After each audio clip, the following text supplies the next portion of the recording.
Avot indique les pères, et je me retrouve avec un traité d'éthique, et apparemment c'est déconnecté. Alors évidemment, on va créer un lien entre le monde d'éthique et le monde de Avot, des pères. On va même mieux dire, dit le Meiri par exemple, que Av en hébreu indique le générique, le père, et qu'il y a toujours ce qu'on appelle des Tulda. Tulda, c'est-à-dire c'est un dérivé. De la même façon que dans les Lichot Shabbat, par exemple, vous avez une Av Melacha, c'est-à-dire une Melacha, un interdit, une œuvre qui est interdite. Et il y aura une Tulda, par exemple, faire du bichoul, c'est-à-dire cuire un steak pendant Shabbat, c'est interdit. Qu'en est-il, par exemple, de cuire, non pas par l'induction ou le gaz ou je ne sais quoi, ou l'électricité, mais cuire directement par le soleil. Utilisez la puissance du soleil, vous mettez une poêle sur le capot d'une voiture, en plein été, vous mettez un œuf dessus, est-ce qu'il y aura un problème par rapport à ça? On est dans une lecture dérivée. Je n'ai créé aucune source de chaleur, j'ai utilisé juste la chaleur du ciel, enfin du soleil, ou bien je mets un œuf mou, un œuf qui est cru, à l'intérieur du sable, sur la plage, lorsqu'elle est bouillonnante, on n'arrive même pas à marcher dessus. Ouais, le sable il est bouillant, tu mets un œuf à l'intérieur, il est possible que petit à petit l'œuf va bouillonner, il va devenir dur, tu te fais des œufs durs, pendant Shabbat, avec un œuf dans le truc, oui. Alors voilà, ça c'est la question, donc il y a ce qu'on appelle des dérivés. Ben là c'est la même chose, dit le Meiri. On t'a donné ici les têtes de chapitre de ce qu'ils appellent le Derech Eretz. Et tout ce qui découlera, il n'y aura pas une chose dans le monde du Derech Eretz que tu ne pourras pas affilier à toutes ces têtes de chapitre.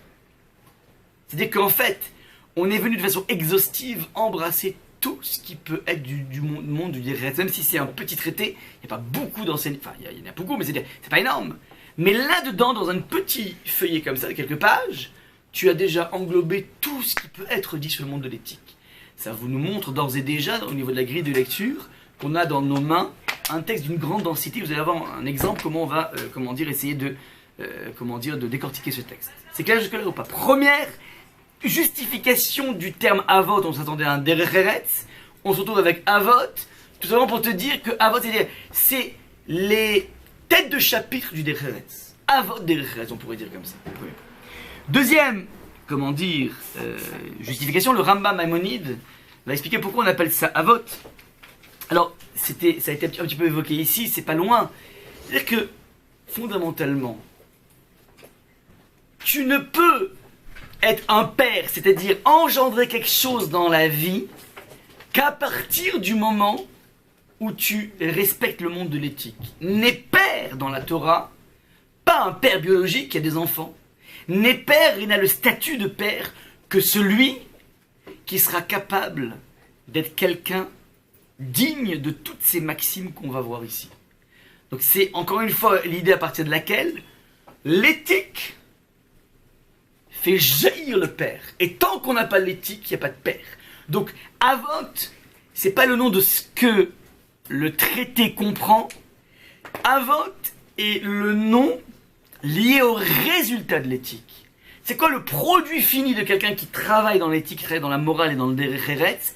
Il sera tôt ou tard père. Donc le Avot, oui, est lié au traité, dans le sens où si tu respectes bien l'éthique, tu deviendras un père avec un grand P, c'est-à-dire un père, une mère, tu seras quelqu'un qui sera digne de transmettre quelque chose. Donc l'éthique a pour vocation de construire des pères, donc on t'a donné ici dans le résumé, finalement la quintessence de tout le Derech Eretz, c'est finalement construire quelqu'un qui donne quelque chose, qui transmet un message. Oui. Être un père, c'est aussi savoir transmettre quelque chose. Si je veux transmettre... Mais tu peux transmettre par exemple le goût du cyclisme. Ouais, il y a des parents qui donnent le goût de beaucoup de choses, le goût de l'argent, le goût des diplômes. Ouais. Mais on te dit que le vrai père, c'est celui qui est capable d'être quelqu'un qui est un produit éthique et qui va transmettre cette façon d'être. Ouais. Donc ça nous oriente tout de suite vers une... Voyez un petit peu à partir de questions très simples. Pourquoi vous avez un roman dans les mains?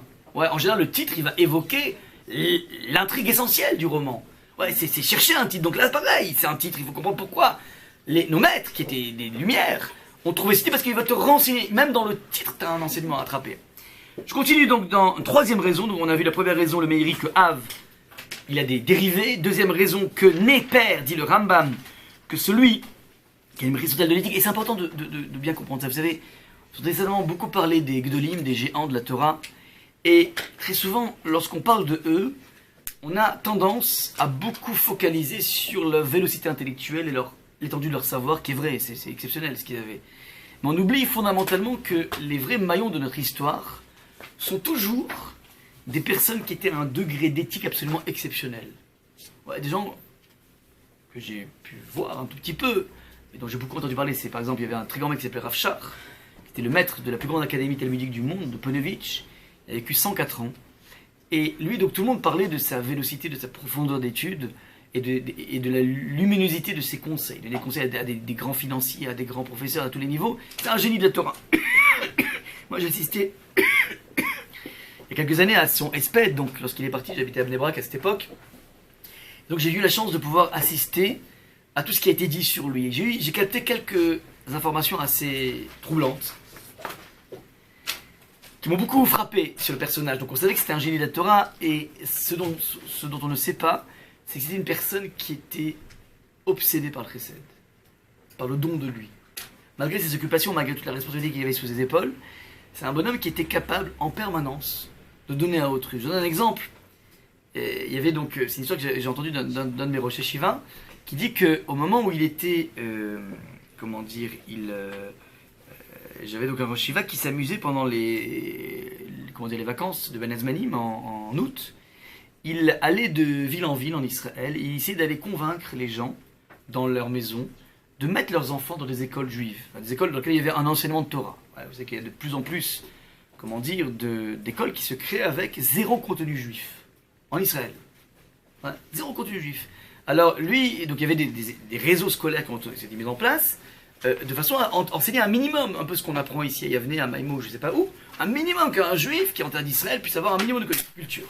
Donc il allait essayer de convaincre les parents de mettre leurs enfants pour pas qu'ils perdent leur patrimoine, ainsi de suite.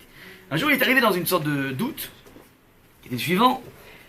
Le père dit, voilà, j'ai deux solutions. Soit je mets mon enfant dans une école super, mais qui finit à 1h de l'après-midi, à partir d'une heure de l'après-midi, il est livré un peu, à lui-même. Parce que là-bas, le système scolaire ne va pas jusqu'à 5 heures. Ou bien un autre bahut, dans lequel l'enfant sera pris de 9h à 5h, mais c'est un truc moyen. Il y rencontrera des gens, pas, il n'y aura pas un esprit d'ambition, ouais. Donc il ne savait pas quoi faire. Alors, mon Rosh Shiva ne savait pas quoi faire. Il dit, écoute, moi je vais demander il étudiait à l'époque chez Rav Shach. Il lui demandait, il va voir Rav Shach, il lui soumet le problème. Il dit, voilà, donc j'ai une personne qui hésite entre deux écoles. Rav Shach dit, écoute, moi je peux pas, il faut que je discute directement avec les directeurs des deux écoles et je te donne la réponse. Entre-temps, donc il attendait le lendemain une réponse. Entre-temps, le Rav Shach a perdu sa femme. Et donc, mon Rosh Shiva, il se dit, bon, a priori c'est foutu, il pourra pas me répondre, tant pis, bon, on va laisser passer. Voilà que, dans les 7 jours après l'enterrement de la femme de Rav Shach, à la Shalom, alors, mon Rosh Shiva se trouve dans une ronde pour les minyanim, donc tous les bachurim, tous les étudiants, allaient chez Rav Shach faire le minyan pour qu'il reste chez lui, et donc ils assuraient chacun le minyan, mincha, arvit, ainsi de suite. Donc lui, il arrive parmi les centaines de bachurim qui ont débarqué. Rav Shach le repère, donc Rav Shach était avel, ça veut dire il était assis par terre en train de pleurer son épouse. Il le repère, il dit, viens ici toi. Il arrive, il dit, je devais te donner une réponse. Il dit, oui, mais j'ai pas osé, vous étiez... entre-temps, votre femme est partie, j'ai pas osé. Il dit, mais c'est dommage, il fallait venir en voir. Il dit, pourquoi? Parce que, regardez un petit peu, pendant l'enterrement de sa femme, j'ai pu rapidement parler avec les deux directeurs, et j'ai pu savoir dans quelle école l'enfant pourrait aller. Ça veut dire, le bonhomme, il est dans le chagrin total d'avoir perdu son épouse. Il ne peut être que, enfoncé dans cette douleur incroyable. Et vous savez que les Gdolim, ils sont dans un état de dépendance totale avec leur femme. Ouais, c'est-à-dire qu'ils sont, presque maternés par leur femme. Et le bonhomme a la faculté, dans des moments aussi terribles, de pouvoir penser à autre chose que lui, mais pas autre chose que lui, qui s'appelle son copain ou son petit-fils, non. Un individu en Israël dont il ne connaît même pas d'identité. Ça, c'est la grandeur des Gdolim, qui sont capables en permanence de pouvoir penser à autre chose qu'eux-mêmes. Ça, c'est l'apanage des Gdolim. Donc, ce que je veux dire par là, c'est qu'il faut énormément essayer de se connecter chez les Gdolim. Le fait qu'ils soient des gens de la Torah, ça c'est une évidence. Il faut essayer de comprendre qu'est-ce qui faisait de eux. C'est des gens incroyables dans la déchéance. Je donne un deuxième exemple. Il y avait un très grand maître, le plus grand possède de la génération, qui s'appelait Rav Shlomo Zalman Auerbach. il raconte, parmi les histoires qu'on raconte sur lui qui sont assez impressionnantes, qui m'ont beaucoup impressionné en tout cas personnellement, on raconte que il avait un taxi vers la fin de sa vie, donc il était assez fatigué, il prenait plus le bus. Il avait un taxi qu'il prenait depuis sa maison, qu'il amenait donc à la yeshiva de Kol Torah à Beit Vegan pour donner son cours. Et c'est le chauffeur de taxi qui était donc attitré tous les matins à 9h-5, qui venait donc prendre le Rav Shlomo Zalman pour l'amener à la yeshiva. Il a dit: j'ai fait ça pendant 10 ans, le chauffeur de taxi. Donc j'étais attitré à venir, j'étais payé par lui pour venir l'amener à la yeshiva. Il dit: en 10 ans, il n'a jamais eu un retard. Vous commandez un taxi, c'est votre taxi. Ouais. Maintenant, tant pis, au pire des cas, le compteur tourne et c'est pas grave. 9h, 9h, non. Jamais un retard. Parce qu'il a donné 1 heure et il se tient à 7 heures en 10 ans. En 10 ans d'exploitation, c'est un individu. Et il raconte, deuxième chose, donc il a dit déjà, un individu qui me faisait venir exactement au moment qu'il fallait et pas avant. Il m'utilisait pas comme un serviteur alors il me paye, primo. Secondo, il raconte comme ça que un jour le Rav lui dit, avec une douceur infinie, il dit: donc ça c'est ton outil de travail? Il dit: oui. Il dit: mais cet outil, il ronronne aussi pendant Shabbat avec un grand sourire? Et donc le chauffeur de taxi était apparemment, donc il était Mechel Shabbat, il prenait le taxi Shabbat. Il regarde le Rav, avec un grand sourire, il lui dit: jusqu'à présent, oui, à partir de maintenant, elle bougera plus pendant Shabbat. Comment il a réussi à faire tchouva avec un individu en parlant de façon douce et en étant avant tout un exemple. Le bonhomme, pourquoi il a craqué? Pas parce qu'il lui a dit fais attention pour Shabbat. Il a craqué parce que c'est un homme d'une telle intensité au niveau éthique qu'on reste baba. Et donc tu dis, la personne est tellement grande, pas par son savoir, par son existence. Ça c'est l'enjeu essentiel d'un juif. Donc ça c'est le point que veut développer le Rambam. Tu n'es père ou mère qu'à partir du moment où tu es prêt à embrasser ce monde de l'éthique, ce monde du Derech. Troisième raison de ce nom, je donne 3, c'est pas exhaustif, hein. Il y en a peut-être des centaines de raisons. Je n'en connais que 3. Maintenant, Baruch Hashem, la Torah est infinie, c'est la parole de Dieu, donc c'est forcément infini. On peut, continuer non-stop. Alors, troisième,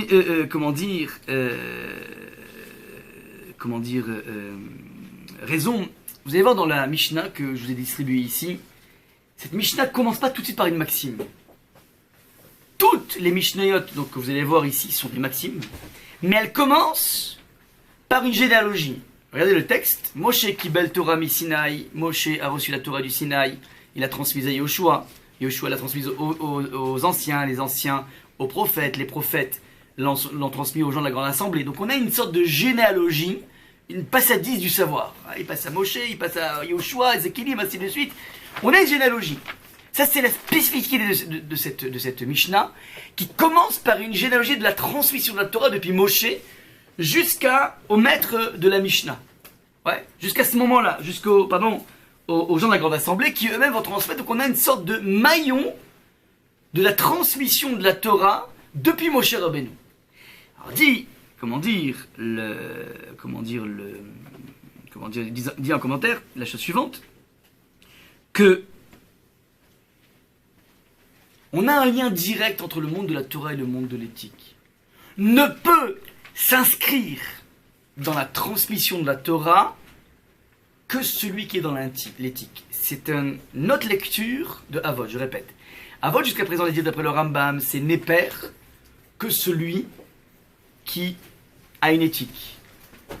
Je dis de façon parallèle, mais différente, d'après donc une troisième étape, n'ont été des maillons de la transmission de la Torah dans l'histoire juive exclusivement que des individus qui pratiquaient l'éthique juive. C'est-à-dire qu'il n'y a de transmission de Torah qu'à partir du moment où tu es quelqu'un qui est quelqu'un de bien. Et si vous rencontrez ça et là, des gens qui ont l'air très religieux et qui se tiennent mal, c'est que ce n'est pas des religieux. C'est une façade, comme ça. Mais tu ne peux pas porter une image de religieux si à la base il n'y a pas une construction qui est derrière. Ça c'est un point absolument essentiel. Il y a un maître qui fait cette remarque. Parmi les interdits dans les 10 commandements que vous avez ici, ou je ne sais pas où vous avez, Lotissa et Shem Hashem Lashav. On n'a pas le droit de prononcer le nom de Dieu en vain. Ouais, non, il dit, je te jure sur la Torah, on n'a pas le droit de faire ça. Je te jure sur Dieu, on n'a pas le droit de faire ça. Tu peux pas utiliser, pareil, tu peux pas faire une Amonai, Amonai, tu peux pas répéter comme ça, Amonai, Amonai, Amonai, t'as pas le droit de faire ça. C'est-à-dire, si on utilisait vraiment Ado, on n'a pas le droit de le dire sans arrêt. On prononce pas en vain les choses. C'est la lecture classique. Maintenant, il y a un maître du Moyen-Âge qui fait la remarque, lotissa veut dire porter, littéralement. C'est pas prononcer, c'est pas lévater, c'est prononcer. Alors lotissa, littéralement, est pas marqué ne prononcer, mais est marqué ne porte pas. Ne porte pas le nom de Dieu en vain. Alors qu'on traduit par prononcer le nom de Dieu. Mais en fin de compte, c'est porter. C'est quoi porter? C'est n'est pas des habits qui sont pas à la hauteur de ta religiosité. Ne porte pas le nom de Dieu.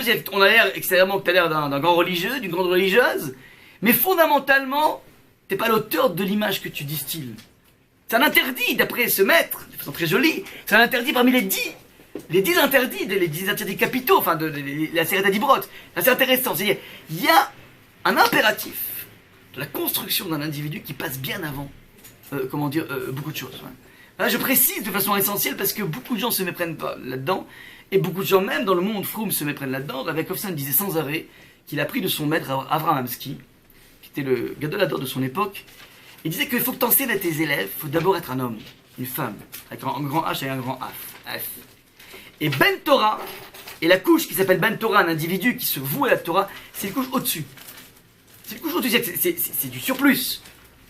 C'est de la noblesse en plus. Mais avant tout, il faut qu'on ait des individus qui sont des gens, qui ont une parole, qui sont prêts à donner à autrui. Ça, c'est la première focus vers lequel il faut construire les adultes, les enfants, ainsi de suite. Des fois, porter un habit, même ça ne nous correspond pas encore, ça va nous influencer. Alors, il y a une idée à partir de laquelle, Mitor Sheloshla Balishma. Mais il faut pas trop. Il faut être capable d'être lucide, que c'est un petit forçage. Faut faire attention. Ouais, je dis par exemple, des personnes que vous voyez, des personnes qui ont l'air très religieuses et très rustres, bah, à la limite, c'est un Chilul Hashem. Il y a un problème de Chilul Hashem, ouais. Donc, encore une fois, on peut s'auto-booster, j'ai aucun souci par rapport à ça. Mais il faut rester lucide qu'on n'est pas forcément à la hauteur de l'image qu'on distille. Ouais, voilà, exactement. Comprenez que c'est transitoire. Beaucoup de gens restent dans la superficie, dans l'écorce. Ouais, c'est ça le danger. Ouais. J'ai pas compris pourquoi vous avez dit Chilul Hashem d'être Un bonhomme, ouais. Vous voyez avec une barbe et un chapeau. Et vous le voyez engueuler de façon colossale son épouse dans la rue. Ça s'appelle Chilul Hashem. Ouais, c'est un problème. Mais vous voyez, je sais pas moi, il passe la queue, au parc Astérix. Ouais, il chote la queue. Chilul Hashem, enlève ta kippa, mon frère. Grâce ta barbe, enlève ta kippa, c'est mieux. Ouais, c'est beaucoup mieux. Normalement, on va pas dire, regardez un peu les juifs, comment ils sont. Ouais, c'est un problème. Mais en tant que tel, t'as pas le droit de passer la queue. J'ai un problème par rapport à ça. Ouais. Il n'y a aucune légitimité d'ailleurs pour parler de la queue. Rafshar, pour finir sur Rafshar, il a été un jour, dans les années, quand il avait 80 ans je crois, il a été hospitalisé à Tel HaShomer pour un début de cancer. Donc Rafshar a été hospitalisé, il arrive là-bas à Tel HaShomer, c'était le plus grand maître de la génération. C'est les personnes qui l'entourent. Au moment où il était dans la queue, il voit qu'il y a une grande queue, il décide donc tout simplement d'aller parler au directeur de l'hôpital pour faire attention, tu as une personne très notable, il faut que tu le fasses passer. Ah, c'est bon, c'est raté. Ouais.